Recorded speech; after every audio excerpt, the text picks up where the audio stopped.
Recent একটা ঘটনা নিয়ে আমাকে নানানভাবে ষড়যন্ত্র করা হচ্ছে। এই ঘটনার সাথে আমি কোনোভাবে সম্পৃক্ত না। আমি আজ 30 পারা কোরআন শরীফ মাথায় নিয়ে বলতেছি, আমার চাচা কামাল কি অবস্থানে আসলেন এই জায়গায়? আপনি কি করতেছিলেন?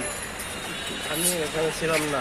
চাঁদা না করে রে ভাই, পার্বত্য একটা নিরীহ মানুষ ভাই, যা লাঞ্ছনা জোড়া শিকার হয়েছে এটার বাসা একমাত্র আমার আল্লাহ শুনছে ভাই, আল্লাহ ছাড়া আমার কেউ ছিল না এতদিন ভাই। আসসালামু আলাইকুম দর্শক, দেশ ও দেশের বাইরে থেকে যারা এই মুহূর্তে ভিডিও আপলোড করেছেন সবাইকে অসংখ্য অসংখ্য ধন্যবাদ। দর্শক, প্রথমেই আপনারা শিরোনাম দেখেছেন। শিরোনামে একজন ছেলে সে কোরআন শরীফ মাথায় নিয়ে বলছে আমি চাচাকে খুন করি নাই, কারণ যুবদল নেতাকে কয়েকদিন আগে খুন করা হয়েছে, তার দায়ভার তার উপর চাপানো হয়েছে, সে এটা বলতে চাচ্ছে। এদিকে সোহাগ হত্যা মামলা নিয়ে কঠিনভাবে খেপে উঠেছেন এবং সোহাগ হত্যা মামলার বিভিন্ন যারা সহপাঠী ছিলেন, যারা পাশের দোকানদার ছিলেন, তারা মৃত্যুর আশঙ্কায় আছে, এটি প্রশাসনের কাছে তারা তুলে ধরেছেন এমন মন্তব্য। এদিকে ব্যবসায়ী সোহাগ হত্যায় থমথমায় পুরান ঢাকার মিটফোর্ড। আতঙ্কে মুখ খুলছেন না প্রত্যক্ষদর্শী কেউই। তবে চ্যানেল 24-এর অনুসন্ধানে উঠে এসেছে হত্যাকাণ্ডের আড়ালে থাকা কিছু তথ্য। তারই বিস্তারিত জানাচ্ছেন কাজী ফয়সাল। এই যে মহিন দেখেন, এই যে স্লোগান দিচ্ছে, সে নিজে সন্ত্রাস, আবার বলতে সন্ত্রাসের সাথে কালো। পুরান ঢাকার অ্যাম্বুলেন্স ব্যবসায়ী শাওন খান চ্যানেল 24-কে জানাচ্ছিলেন কিছুদিন আগের কথা। চাঁদা দিতে পারলে তারা তাদের হাত থেকে আমরা বাঁচতে পারতাম। চাঁদা না করে রে ভাই, পার্বত্য একটা নিরীহ মানুষ ভাই, যা লাঞ্ছনা শিকার হয়েছে এটার বাসা একমাত্র আমার আল্লাহ শুনছে ভাই, আল্লাহ ছাড়া আমার কেউ ছিল না এতদিন ভাই। মোবাইলে ধারণ করা ভিডিওতে দেখা যায় শাওনের বাসায় এসে তাকে মারধর করে সোহাগ হত্যায় বহিষ্কৃত যুবদল নেতা মাহমুদুল হাসান মাহিন ও তার সাঙ্গপাঙ্গরা। ভিডিওতে একে একে শনাক্ত করে দেখান সোহাগ হত্যায় জড়িতদের। আমি যে স্থানটিতে দাঁড়িয়ে আছি, আমার পেছনেই মিটফোর্ড হাসপাতালের 3 নম্বর গেট, যে গেটের ভেতরেই নৃশংসভাবে হত্যা করা হয় সোহাগকে। এবং আমার হাতের বাম পাশেই আপনারা দেখতে পাচ্ছেন আনসার ক্যাম্প। এই আনসার ক্যাম্পের পাশেই কিন্তু এই হত্যাকাণ্ড। ওই সময়ে কী ধরনের দায়িত্ব পালন করেছে আনসাররা, সেই প্রশ্ন এখন সবার মাঝে। আনসার এসে দাঁড়িয়ে দেখছে, দেখে তারা কিছু করে নাই, এখানে কোনো ভূমিকা রাখে নাই। ব্যবসায়ী হত্যার পর আতঙ্কিত ওই এলাকার বাসিন্দারা, মুখ খুলছেন না কেউই। আমরা তো এখানে কেউ তার উপস্থিত থাকে না। এমন পরিস্থিতিতে চ্যানেল 24-এর হাতে এসেছে 12 জানুয়ারির একটি ভিডিও। এতে দেখা যায় নলগোলা স্কুল সংলগ্ন একটি ভাঙাড়ির দোকানে ঢুকে মালিক ফরিদ হোসেনের উপর হামলা চালান হত্যার শিকার সোহাগ। দোকান কর্মচারীরা জানান মাহিন ও সোহাগ একসঙ্গেই চলাফেরা করত। এটা তো যে সোহাগ চিৎচার ব্যাপারে দিয়েছে ওখানে যে মইন, তাদের একসাথেই দেখতাম। তাদের তো যেমন একটা ব্যবসা, যেমন সিন্ডিকেটের ব্যবসা এলাকায়। এদিকে সোহাগ হত্যার প্রতিবাদে বিক্ষোভ করেছেন সলিমুল্লাহ মেডিকেল কলেজের শিক্ষার্থীরা। এই ঘটনায় তদন্ত কমিটি গঠন করেছে হাসপাতালটির কর্তৃপক্ষ। অবশ্যই তদন্ত হচ্ছে এবং ওই দিনই সেটা করা হয়েছে এবং সেটা এখন চলমান আছে এবং আমি আমার ঊর্ধ্বতন কর্তৃপক্ষকে ওনাদেরকে আমরা জানিয়েছি। কাজী ফয়সাল, চ্যানেল 24, ঢাকা। কি অবস্থানে আসলেন এই জায়গায়? আপনি কি করতেছিলেন? আমি এখানে ছিলাম না। তাহলে আপনি গ্রেপ্তার হলেন কিভাবে?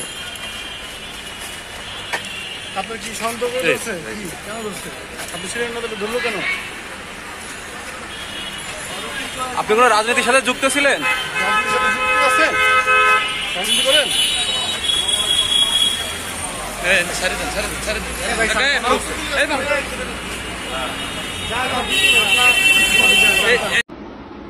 রিসেন্ট একটা ঘটনা নিয়ে আমাকে নানানভাবে ষড়যন্ত্র করা হচ্ছে। এই ঘটনার সাথে আমি কোনোভাবে সম্পৃক্ত না। আমি আজ 30 পারা কোরআন শরীফ মাথায় নিয়ে বলতেছি, আমার চাচা কামাল হত্যার পেছনে আমি কোনোভাবে দায়ী না। এই ষড়যন্ত্র আমার পেছনে হচ্ছে।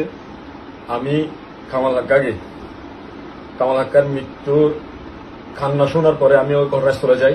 এর 1 সেকেন্ড আগেও আমি যা কিছু জানি না।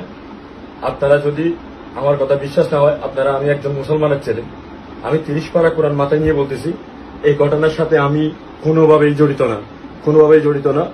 আমি আল্লাহর কসম করে বলতেছি, আমি একজন এতিম ছেলে, ওই এক কোরআন শরীফ মাথায় নিয়ে বলতেছি, এই ঘটনার সাথে আমি কোনোভাবে জড়িত না। আমি, আমার যদি কোনো ভুল হয়ে থাকে আমাকে ক্ষমা করবেন। এই 30 পারা কোরআন মাথায় নিয়ে বলতেছি ভাই, আমি কোনোভাবেই জড়িত না, এগুলোতে আমি কোনোভাবেই জড়িত না, এগুলোতে আমি জড়িত না।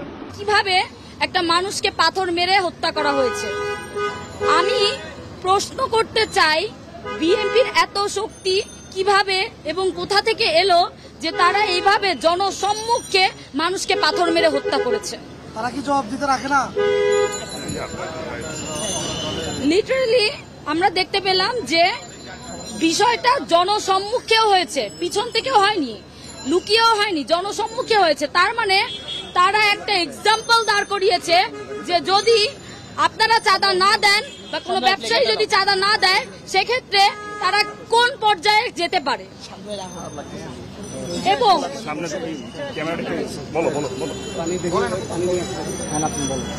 পরবর্তীতে আমরা দেখতে পেয়েছি কোন পর্যায়ে যেতে পারে, এটা আমরা দেখেছি। এবং আমি এখানে আরেকটা বিষয় বলতে চাই যে মিডিয়া কি করেছে, এই যে এতগুলো মিডিয়া সাংবাদিক 9 জুলাই বর্বরতার মাধ্যমে তাকে কিভাবে হত্যা করা হয়েছে, একটা টিভি মিডিয়াও একটা সাংবাদিক ভাইরাও এটা প্রচারণা করেনি কেন? তারা কি আবারও কোন দলের আনুগত্য প্র্যাকটিস করছে? তারা কি কোন দলের হয়ে কাজ করছে? তারা যদি কোন দলের হয়ে কাজ করে, আমি সুস্পষ্টভাবে বলতে চাই, আপনার জুলাইয়ের পরে আপনাদেরকে ছেড়ে দিয়েছি, কিন্তু এখন আর ছাড় দেয়া হবে না। আমরা জানি আপনাদেরকে কিভাবে ঠিক করতে হবে। আমাদেরকে বাধ্য করবেন না যেন আপনাদের সংস্কারেও যেন আমরা আপনাদের সংস্কারের জন্য আমাদেরকে নামতে বাধ্য করবেন না। আরেকটা কথা বলতে চাই, ডক্টর ইউনূস একজন নোবেল বিজয়ী হয়ে প্রধান উপদেষ্টা হয়ে এখানে বসে আছে, কিন্তু 1 বছরে সে ল অ্যান্ড অর্ডার পর্যন্ত ঠিক করতে পারেনি। সে ব্যর্থ, সে সম্পূর্ণরূপে ব্যর্থ। আমি প্রশ্ন রাখতে চাই সে কি করছে, এবং বলতে চাই যদি আপনি এখনো ভাজা সোজা না করে দাঁড়ান এবং যদি কঠোর ব্যবস্থা না নেন এবং দায়িত্ব না নেন, আমরা আপনাদের উদ্দেশ্যে রওনা হব। 1 বছরে কি করেছেন সেটার জবাব আপনাদের দিতেই হবে। 24 জুলাই গণঅভ্যুত্থানকে ধারণ করি এবং নতুন ভাবে বাংলাদেশ গড়ার লক্ষ্যে কাজ করেছি। আমরা চেয়েছি বাংলাদেশে কোনো সন্ত্রাসবাদ কিংবা কোনো ধরনের চাঁদাবাজি যাতে না হয়, সেটা যে কোনো দলই হোক, যে কোনো গোষ্ঠী হোক, নির্দিষ্ট কোনো দলের জন্য আমাদের এটি বাধাবন্ধকতা নাই। কিন্তু আমরা দেখেছি গত 9 জুলাই যেভাবে একজনকে আমরা শুনেছি উনিও নাকি একটি নির্দিষ্ট দল করতেন, সে কোনো দল করুক বা কি করুক সেটা আমাদের দেখার বিষয় না। আমরা চাই সবার নিরাপত্তা। যে জন্য 24 জুলাই গণঅভ্যুত্থান ঘটেছিল সেটি যদি ব্যর্থ হয়, সে আওয়ামী লীগ হোক না বিএনপি হোক, সেটা আমার দেখার দরকার নাই। আমরা সেটা যদি ইন্টারিমের কেউ হয়ে থাকে, আমরা সাধারণ শিক্ষার্থী রাজপথে নেমে আসবো। আজকে আমরা এখানে সমবেত হয়েছি দল মত নির্বিশেষে, কেউ কোনো রাজনৈতিক দল কে কি করেছে সেটা আমাদের লক্ষ্য নয়। আমরা এখানে সাধারণ শিক্ষার্থীদের পরিচয় সবাই একত্রিত হয়েছি।